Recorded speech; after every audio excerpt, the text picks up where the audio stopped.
A paz, amados. Hoje eu não estava muito inspirada, né, a gravar essa aula para vocês. Estou profundamente triste por todas as notícias que a gente vem recebendo, né, de Israel. Cada dia que passa, a gente fica sabendo de mais e mais atrocidades que foram feitas ao povo judeu, ao povo israelense. No dia de ontem, ficamos sabendo a respeito do massacre daquelas crianças, daqueles bebês, né? Lá no kibbutz de Kfar Aza, né? Em que 40 crianças e bebês foram de uma forma tão cruel assassinados, né? Os bebês tiveram seus corpos mutilados, suas cabeças decepadas. Vi algumas imagens a respeito. Quartinho das crianças, dos bebês, né? Aqueles quartos totalmente lavados de sangue. Os pequenos berços ali todos virados, tudo ensanguentado, aqueles berços. Quando os soldados israelenses chegaram àquele kibbutz para fazer toda a ocorrência ali, a gente pôde sofrer juntamente com eles, né? As imagens são muito fortes. Ficamos sabendo dos brasileiros que foram encontrados, eles estavam desaparecidos, mas foi encontrados, né? O Hanani e a Bruna. O Hanani foi até soldado do exército, ele serviu, né, o exército israelense. Morreu lutando pela vida dentro de um bunker, né? Que ele se escondera, mas o grupo terrorista Hamas achou e começou a jogar granadas dentro daquele bunker. E diz a namorada do Hanani que ele devolvia, né, as granadas que o Hamas jogavam dentro daquele bunker. Uma coisa muito, muito terrível. E o mais terrível ainda, quando a gente olha para a nossa política brasileira, né, nós pudemos ver pessoas defendendo alguns parlamentares da esquerda. Eu não consigo imaginar, a minha mente não alcança tamanho grau de crueldade, né, em saber que a pessoa está vendo, o mundo inteiro viu, né, a atrocidade que o Hamas cometeu contra aquelas pessoas ali em Israel e mesmo assim defender um grupo terrorista desse. Se essas pessoas estivessem ali na mesma hora, elas teriam sido também assassinadas da mesma forma. O Hamas não sente nenhum tipo de amor por nenhuma outra nação.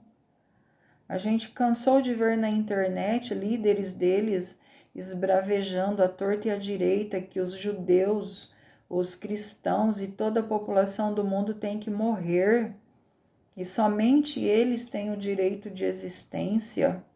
Não pense que defendendo esse grupo terrorista você vai ter uma posição de vantagem diante deles, que não vai ter. É só eles que importam para esse grupo terrorista, é só a religião deles que importa.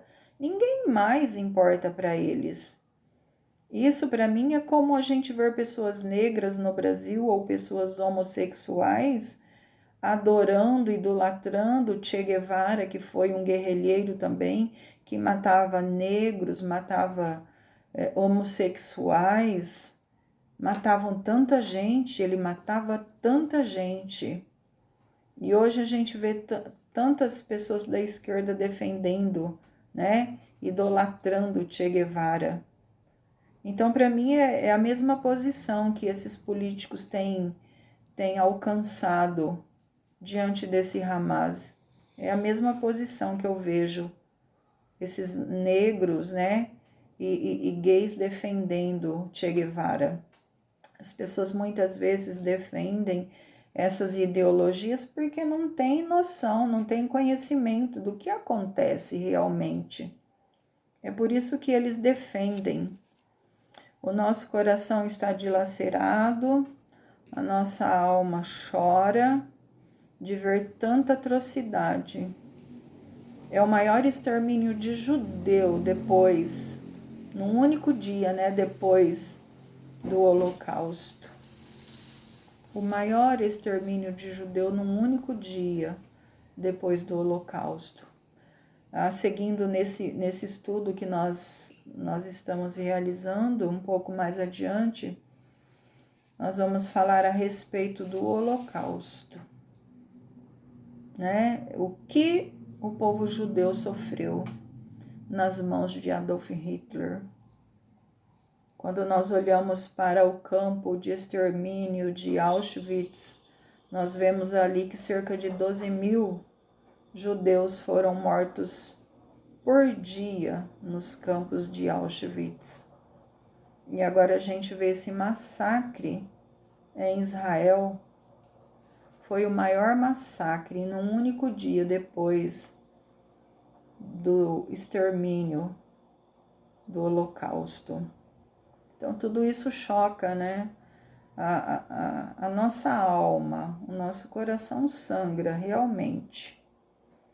Mas a gente não pode desanimar, né? Nós temos que defender o povo judeu de todas as formas.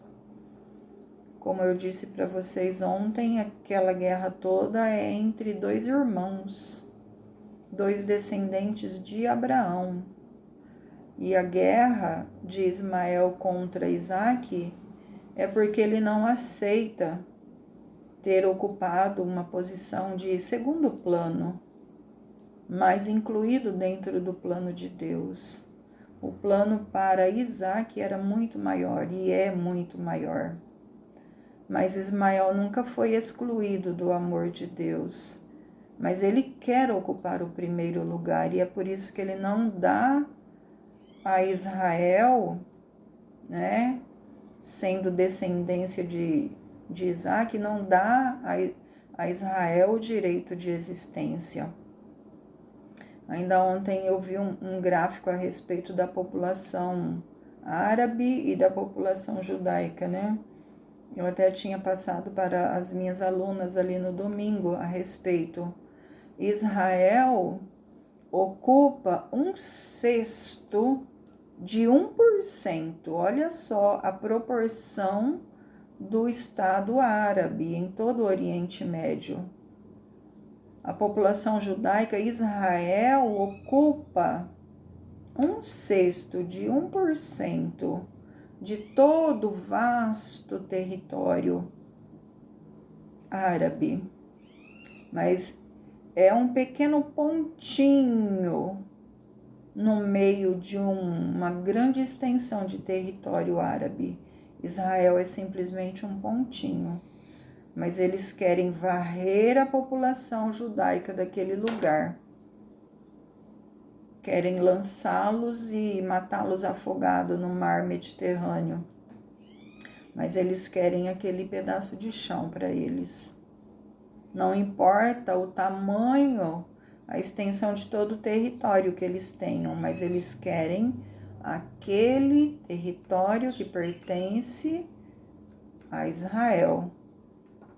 É muito difícil a gente olhar para tudo isso e não se entristecer.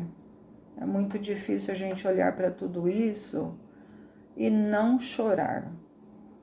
Mas que o nosso choro venha se converter em súplicas diante do Eterno para que Ele guarde toda a população israelense, para que Ele guarde todos os judeus, quer seja em Israel e quer seja ao redor de todo o mundo, né?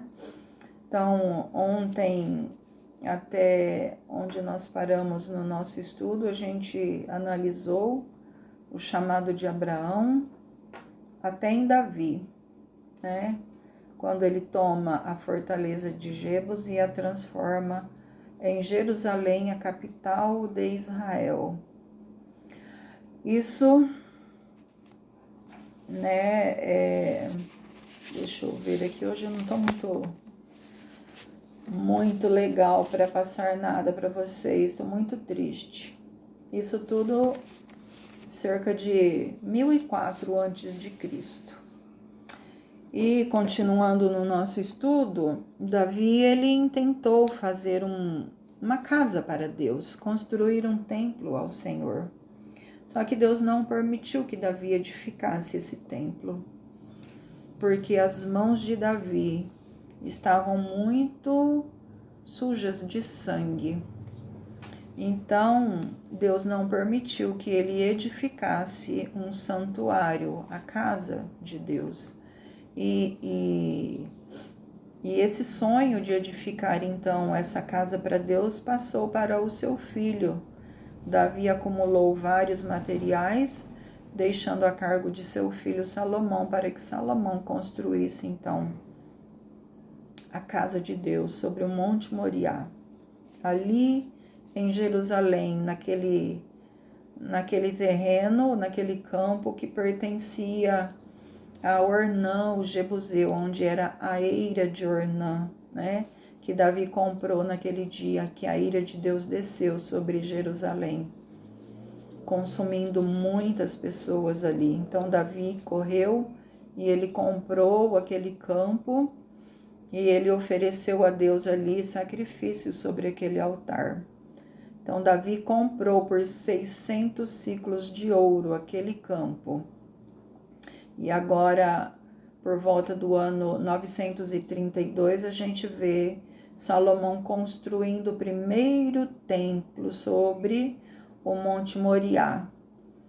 E aquela construção foi uma verdadeira obra da engenharia. Aqui em 1 Reis, capítulo 6, versículo 7, nos fala a respeito desta edificação. Então, no versículo de número 7, edificava-se a casa com pedras já preparadas nas pedreiras, de maneira que nem martelo, nem machado, nem instrumento algum de ferro se ouviu na casa quando a edificaram. Então, Flávio Joséfo nos fala que ele era um templo construído todo de mármore, revestido com cedros do Líbano e ciprestes exuberantes, que eram esculpidos então e recobertos de ouro. E levou então 7 longos anos para ser construída a casa de Deus sobre o monte do templo ali, né, sobre o Monte Moriá. E quando se completou a construção daquele edifício, houve uma consagração daquele edifício a Deus. E a cerimônia dessa consagração foi impressionante. Nós podemos ver esta consagração, esta festa, aqui em 1 Reis, no capítulo de número 8, nós vamos ver que Salomão traz para o templo a arca do Senhor, né? E houve essa consagração e foi tão maravilhoso essa consagração que a Bíblia nos diz aqui, 1 Reis capítulo 8, versículo de número 63, que Salomão ele ofereceu a Deus naquela consagração 22.000 bois. Eu fico assim tentando imaginar, né, esse sacrifício a Deus em consagração por causa do término daquele edifício. Ele apresentou ao Senhor 22.000 bois e 120.000 ovelhas, né? E foi tão tremendo a consagração dessa casa que nós podemos ver que toda a glória de Deus encheu aquele lugar, de forma que os sacerdotes de Deus não podiam ministrar dentro do templo, porque tamanha era a glória, a presença de Deus naquele lugar.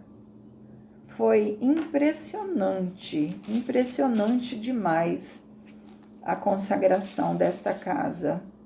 Maravilhoso demais, né? Então, a gente vê e analisa toda aquela festa que teve, né?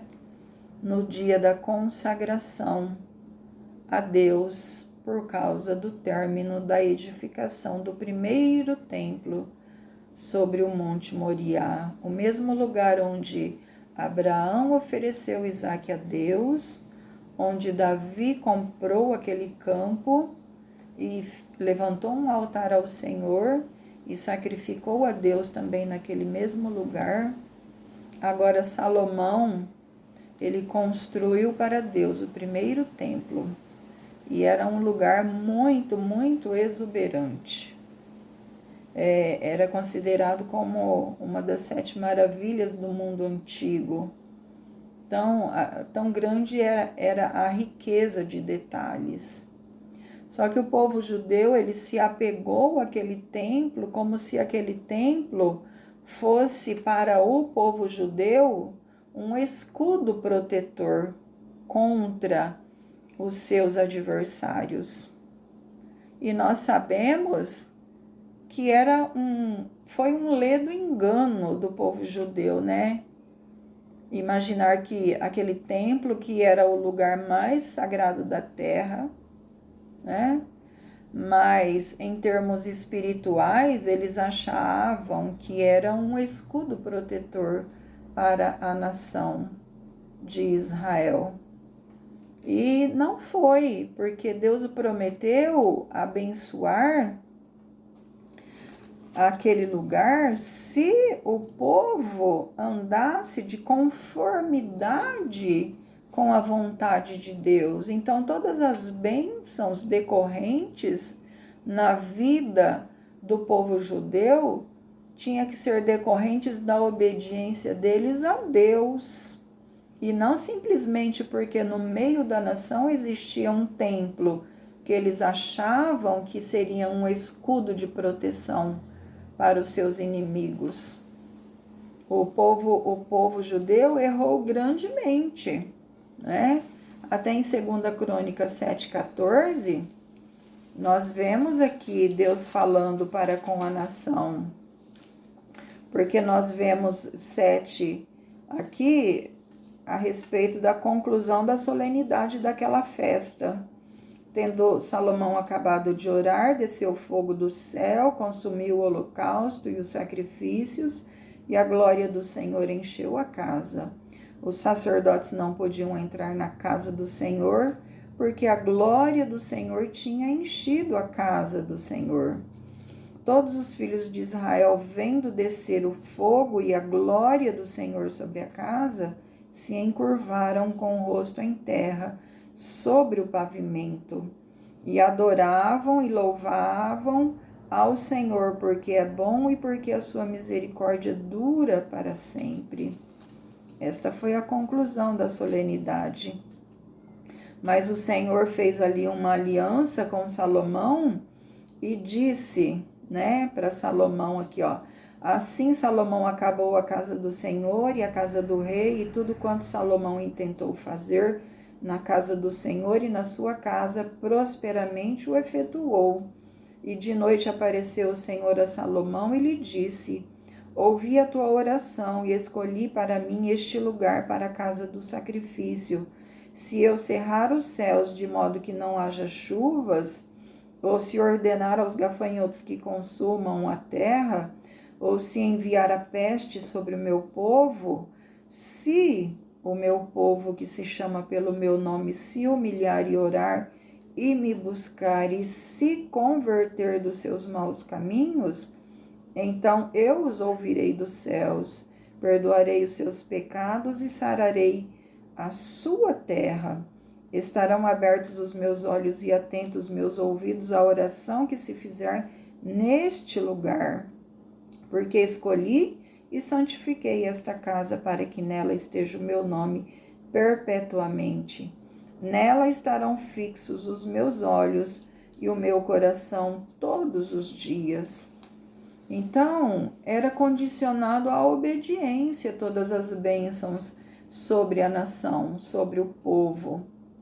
Se o meu povo, que se chama pelo meu nome, se humilhar e orar e se converter dos seus maus caminhos, o povo tinha que buscar a Deus de todo o seu coração. Mas nós vemos que ao longo de toda a história, o povo, pouco a pouco, foi abandonando ao Senhor, até o próprio Salomão, já na sua velhice, ele foi se corrompendo. Ele não guardou a aliança com o Senhor, para que todo aquele templo continuasse de pé, para que Deus derramasse as suas bênçãos sobre a nação, para que as bênçãos alcançassem a cada um dos moradores da nação. Ele foi se corrompendo ao longo de toda a sua vida.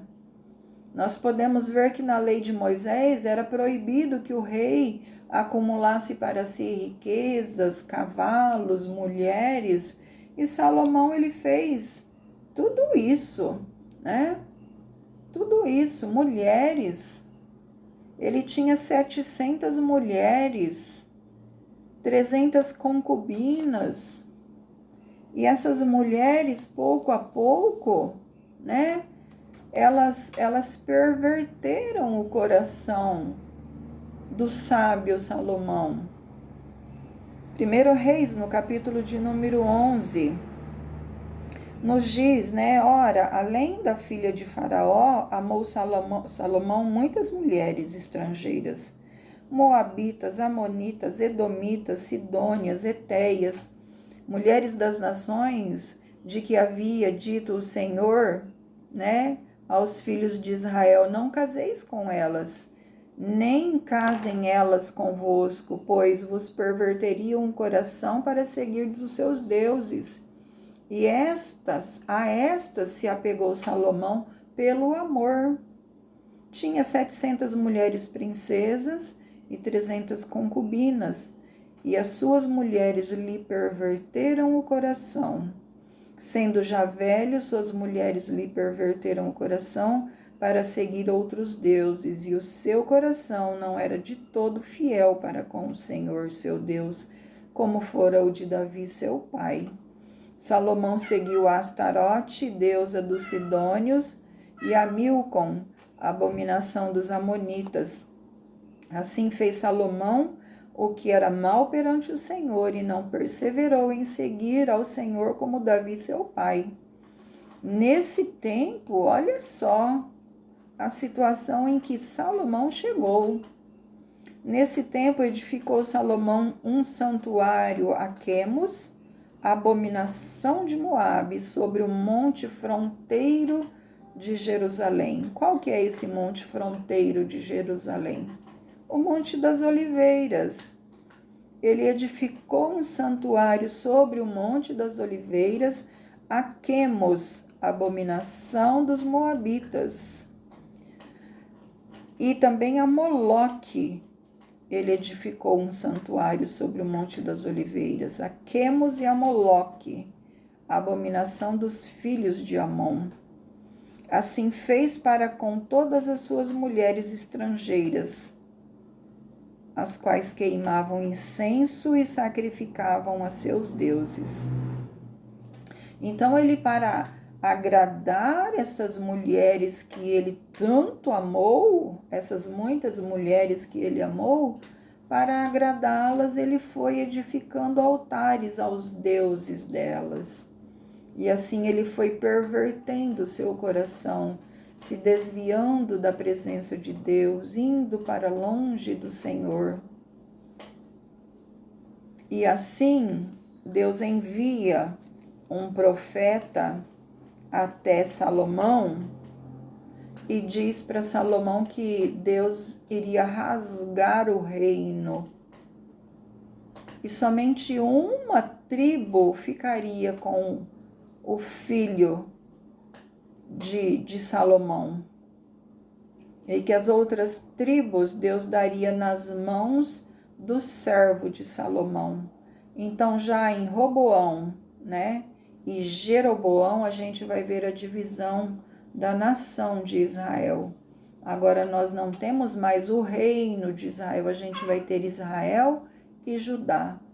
Fica Israel ao norte, com a sua capital Samaria, e o reino do sul, que é Judá, com a sua capital Jerusalém. Então, somente uma tribo, ela segue Roboão, que foi filho de Salomão. Então, ali a gente vê a divisão do reino de Israel. E ali foram se passando os tempos, né?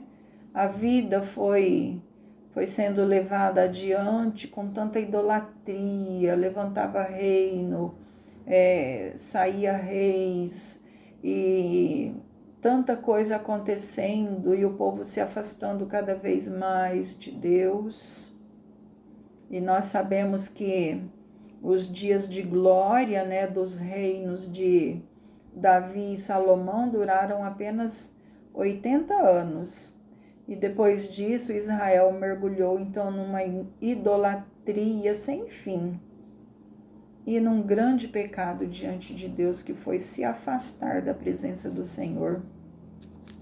E o Senhor sempre levantando profetas para advertir o povo, para que o povo voltasse novamente para o Senhor. Até na época do profeta Jeremias, em que os últimos reis de Israel estavam reinando, e havia um conflito muito grande, né?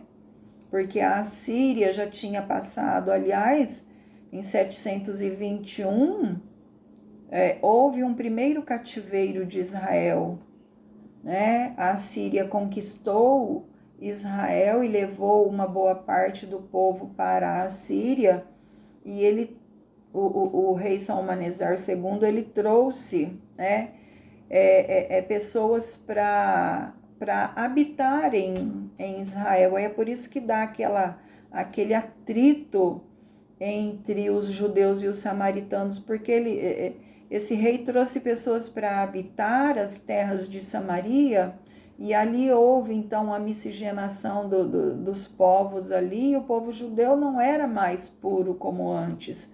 Houve uma mistura com esses povos que vieram da Assíria, com aquelas pessoas que vieram da Assíria.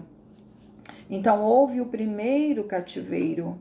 Só que o povo continuou na idolatria, continuou no afastamento de Deus, continuou a afrontar a Deus nos seus pecados, né? E na época do profeta Jeremias, a Assíria já tinha caído, né? O apogeu máximo da Assíria já tinha passado, já estava se levantando então o Império Babilônico. E tinha também ao sul o Egito. Israel ficava ali no meio. Israel e agora Judá, que já estava dividido. E Deus sempre falando para o povo, né, que o povo havia pecado grandemente contra eles, e Deus iria usar a grande Babilônia, então, para exercer justiça sobre o povo de Israel e Judá. E que era para o povo, então, se render a Nabucodonosor, porque se eles se rendessem, Deus levaria eles para o cativeiro e cuidaria deles, mas o último rei, os últimos reis, não quiseram se encurvar, né, diante de Deus e fazer o que Deus estava designando a eles, que era se render a Babilônia. Pelo contrário, eles iam buscar ajuda no Egito contra a Babilônia.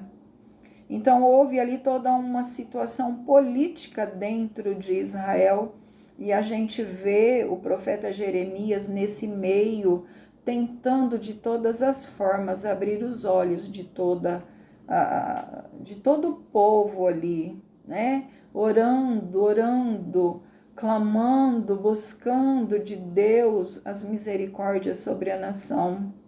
É interessante quando nós abrimos o livro do profeta Jeremias, a Bíblia diz que Jeremias orou a primeira vez ao Senhor, e o Senhor, ele recusou a oração de Jeremias a favor do povo. Aí depois nós vemos que Jeremias orou a segunda vez, ele intercedeu pelo povo uma segunda vez, e Deus, ele rejeitou a oração, a intercessão de Jeremias.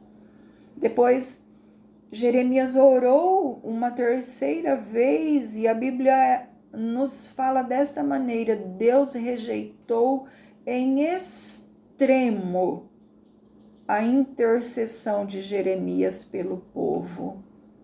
Deus, ele rejeitou em extremo e disse para Jeremias: não ore mais por esse povo, porque eu não o ouvirei. Que situação terrível eu fico imaginando. Eu fico imaginando o coração do profeta Jeremias, que sofria tanto por amor àquele povo, por amor àquela cidade sagrada, por amor àquele templo maravilhoso, porque o templo era a referência deles ali sobre o Monte Moriá.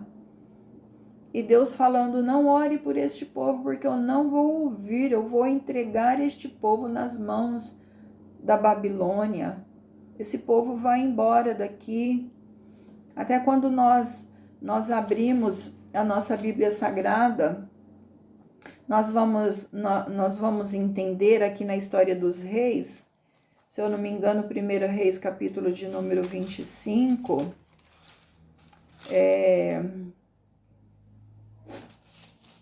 deixa eu ver aqui a referência, acho que é 2 Reis 25. Exato, aqui quando nós vemos que Nabucodonosor, ele vai contra a cidade de Jerusalém, ele sitia Jerusalém. A Bíblia fala que ele fez trincheiras do lado de fora de Jerusalém para fechá-la realmente. Ninguém entrava, ninguém saía. Por cerca de 2 anos, ele fez toda essa manobra até que Jerusalém caísse.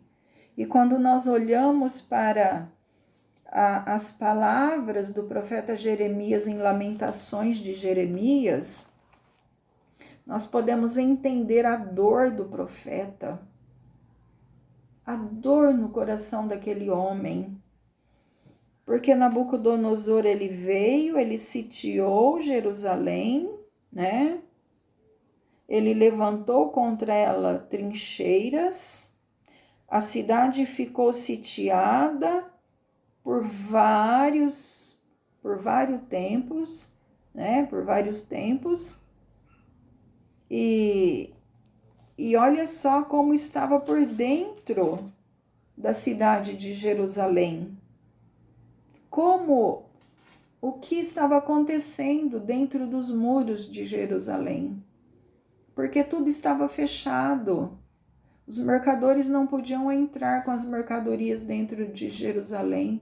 Começou a faltar o alimento ali dentro da cidade. Começou a faltar de tudo ali dentro.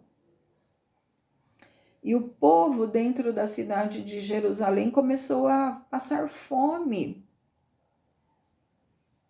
Aqui no capítulo de número 4 de Lamentações de Jeremias, nos relata os sofrimentos acerca do cerco de Jerusalém. Acerca de Jerusalém quando ela estava sitiada.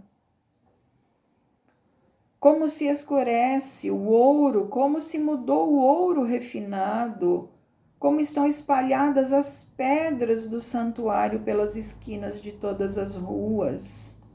Versículo 4. A língua da criança que mama fica pegada pela pele ao céu da boca. Os meninos pedem pão, e ninguém há que lhes dê. Os que se alimentavam de comidas finas desfalecem nas ruas. Os que se criaram entre escarlata se apegam aos monturos. Versículo 9. Mais felizes foram as vítimas da espada do que as vítimas da fome, porque estas se definham, atingidas mortalmente pela falta do produto dos campos. As mãos, olha só, esse versículo é em extremo muito forte. Para nós, principalmente mulheres que somos mães, as mãos das mulheres outrora compassivas cozeram os seus próprios filhos. Estes lhes serviram de alimentos na destruição da filha do meu povo. Deu o Senhor cumprimento à sua indignação e derramou o ardor da sua ira. Acendeu fogo em Sião que consumiu os seus fundamentos. Não creram os reis da terra, nem todos os moradores do mundo, que entrasse o adversário e o inimigo pelas portas de Jerusalém. Foi por causa dos pecados dos seus profetas, das maldades dos seus sacerdotes, que se derramou no meio dela o sangue dos justos. E aí ele continua até o versículo de número 22, ele relatando tudo aquilo que ele havia presenciado dentro dos muros de Jerusalém devido àquela extrema fome que Nabucodonosor proporcionou à cidade de Jerusalém, por causa da rebeldia do povo em abandonar a Deus, em trocar a Deus por deuses que não são deuses. É por isso que a idolatria é um pecado gravíssimo diante de Deus. Êxodo, no capítulo de número 20, Deus nos diz: não farás para ti imagens de escultura, nem semelhança alguma do que há no céu, ou na terra, ou debaixo da terra, para se prostrar diante dela. A Bíblia é muito clara como a luz do meio-dia. Não farás para ti imagens de escultura para que você se encurve diante delas. Salomão fez imagens de esculturas aos deuses das suas mulheres, dos deuses amonitas, dos deuses moabitas. Ele fez imagens de esculturas e ele passou a servir a esses deuses. A Bíblia é muito clara quando ela diz que Deus ele não divide a sua glória com ninguém. Nós devemos adorar somente ao Criador e não as criaturas. É muito sério isso, amados, é muito sério toda essa situação. A cidade de Jerusalém pagou um preço alto demais pela sua rebeldia. As mãos das mulheres outrora compassivas cozeram os seus próprios filhos para deles se alimentarem. Você já imaginou uma mãe pegando um filho seu para cozinhar o filho, para comer dele, para se alimentar dele, para não morrer de fome? A minha mente não consegue atingir tudo isso, sabe? Não consigo entender. Mas só quem passa pela experiência da fome é que sabe, né? E assim, Israel, né, Jerusalém, a cidade de Jerusalém, ela foi sitiada e ela caiu nas mãos da Grande Babilônia em 586. Deus enviou Nabucodonosor, que varreu para sempre os últimos vestígios da monarquia davídica e levou o reino do sul, Judá, para o cativeiro da Babilônia.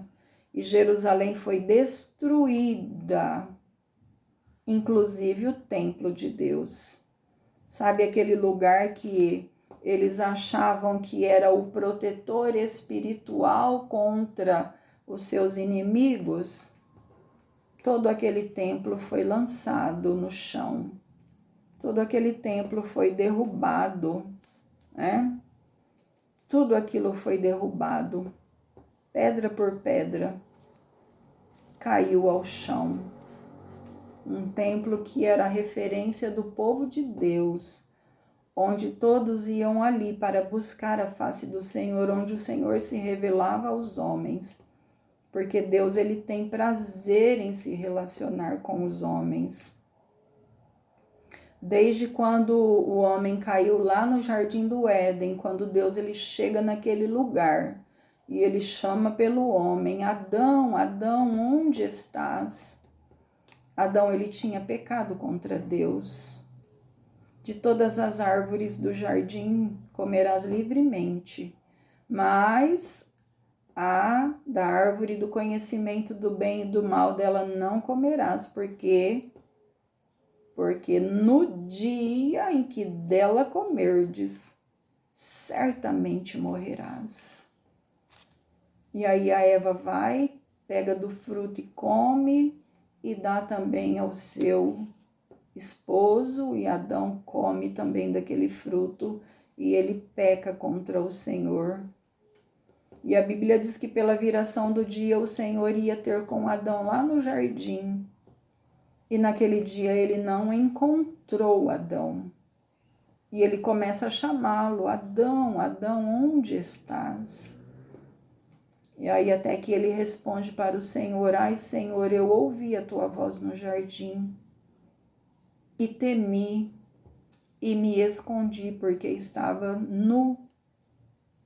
E o Senhor pergunta para ele, quem te fez saber que estavas nu? E aí é o desenrolar de toda a história, né? A gente vê Deus ele tendo prazer de se relacionar com o homem. E a partir daquele momento, o homem foi expulso do Jardim do Éden. Eu fico imaginando, sabe? Depois de ser expulso do Jardim do Éden, o Senhor diz para o homem que do suor do rosto dele ele comeria o seu pão. E lá dentro do jardim ele tinha tudo do bom e do melhor. Eu fico imaginando o coração do homem quando ele sai do jardim expulso e que de repente ele começa a trabalhar para se sustentar e para se alimentar. E ele imaginando lá dentro do jardim como era glorioso, como era maravilhoso e o quanto ele perdeu em se afastar de Deus. E aí o homem passa a viver como um errante sobre a face da terra, sempre buscando pelo seu Criador e buscando e encontrando, tentando encontrar em coisas tão fúteis, né? Tentando encontrar o Criador no pau, na pedra, na imagens e tantas outras coisas. Até o próprio profeta Isaías diz, né, sobre a ignorância do homem que vai no campo e ele derruba uma árvore, com metade daquela madeira ele acende um fogo e ele se aquece naquele fogo, e com a outra metade ele esculpe lá para si um Deus e se encurva diante daquele Deus. Quanta ignorância, né? Quanta ignorância. O ser humano, desde quando ele saiu do Jardim do Éden, ele procura por Deus. Mas foi justamente Deus que foi realmente a busca, a procura e ao encontro, porque ele encontrou o homem. No livro de Êxodo, capítulo de número 25, nós vamos ver que Moisés, ele levantando todo o material para se construir o tabernáculo, por ordem de Deus, porque o Senhor disse a Moisés: e me farão um santuário para que eu possa habitar no meio de vocês. Então eu vejo esse Deus que ele quer se relacionar com o homem. E muitas vezes o homem, ele corre o tempo todo de Deus. E como é maravilhoso a gente se relacionar com o Eterno, com o Criador de todas as coisas. Tudo é reduzido a nada diante dele. A ele seja a nossa adoração, o nosso louvor, né? Todo o nosso amor, a nossa admiração, todo o nosso coração é derramado diante do Eterno, porque só Ele é merecedor. A Ele a nossa gratidão. Então, agora nós vemos que Israel abandonou, Judá abandonou a Deus, e Deus permitiu que eles fossem para o cativeiro da Babilônia. Eles foram levados 1.500 quilômetros ao norte de Israel, lá para a Babilônia. E nós, quando estudamos a respeito da Babilônia, a gente vê que era uma cidade extremamente fortificada, com mais de 100 torres, cercada por um fosso duplo de muralhas. A muralha interna de Babilônia, diz a história, que ela tinha 6 metros de altura.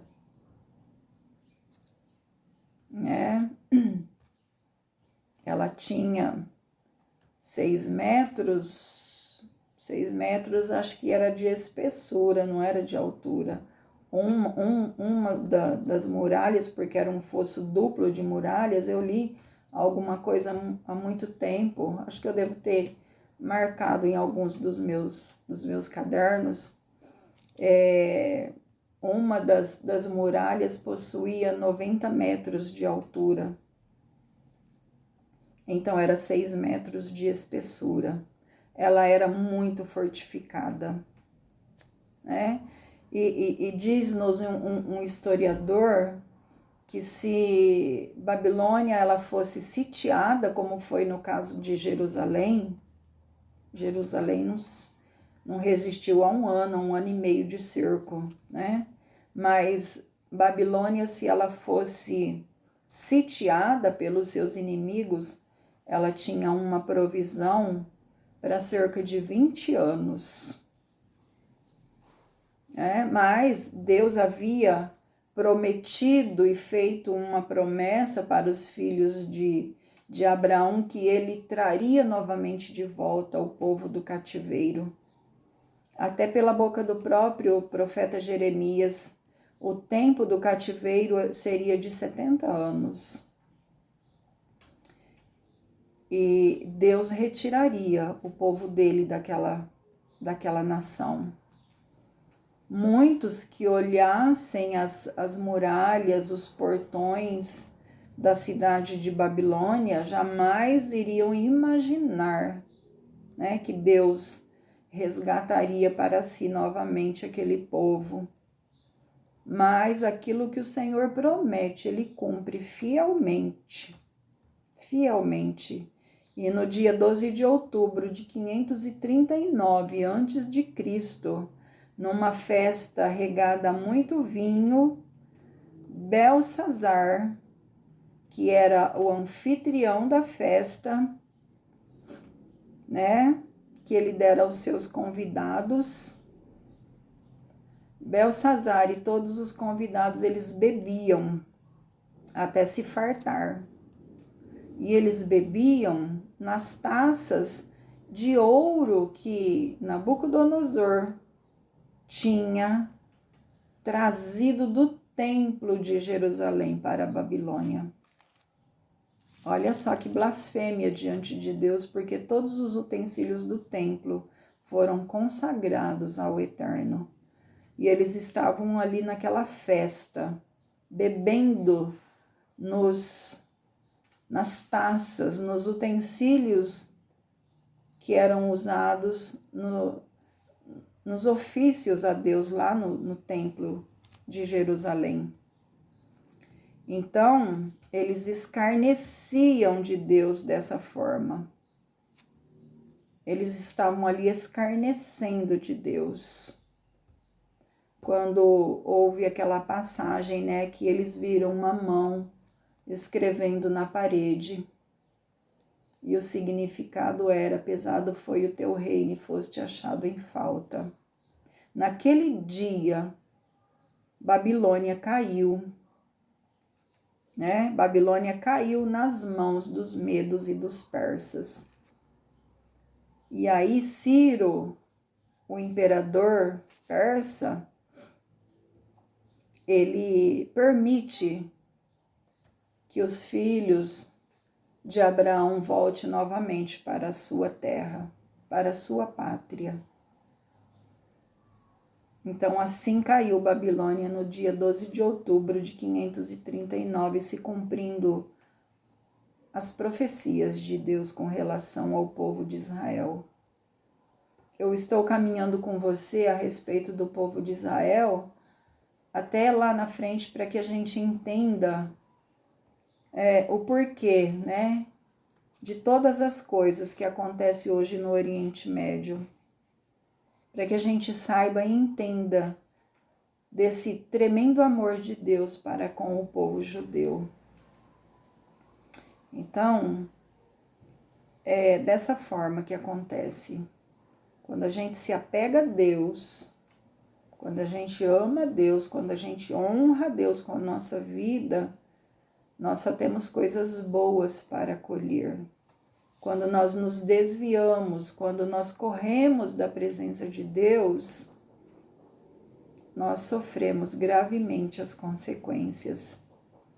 Ele está tão pronto para nos ajudar e nós corremos dele. Adão, Adão, onde estás? Coloca teu nome nesta frase. Coloca teu nome aí, onde estás? Se achega para perto de Deus, porque Ele tem prazer em se relacionar com o homem. Aí, depois, mais adiante, nós vamos ver, né, o povo voltando do cativeiro, o tempo de Zorobabel, a reconstrução do segundo templo, e nós vamos caminhando, tá? Até chegar no segundo templo, mesmo quando Herodes remodelou todo o segundo templo, até o general Tito, que invade novamente Jerusalém, derruba todo o templo. E hoje, né, a quem pertence o monte do templo? A quem pertence aquele chão? O porquê daquelas mesquitas, né? A mesquita de Omar, que é o domo da rocha, e a mesquita de Al-Aqsa sobre o monte Moriá, fronteiro, né, ao Monte das Oliveiras. Por que tudo isso? E o porquê que o povo árabe reclama tanto Jerusalém? Então, nós vamos entender com relação a tudo isso. Nós vamos entender quem são os palestinos e por que eles lutam tanto, né? Nós vamos entender sobre o campo de refugiados ali de Gaza, da Palestina, da Cisjordânia, Transjordânia. Nós vamos falar bastante com relação a isso, tá bom? Peço desculpa para vocês hoje, que eu tô meio triste, tô muito triste, então acho que não tive muita inspiração para o estudo hoje. Mas tá bom? Vamos orar uns pelos outros e nós oramos todos por Israel, por Jerusalém, para que haja paz na cidade de Jerusalém. Amém? Deus te abençoe.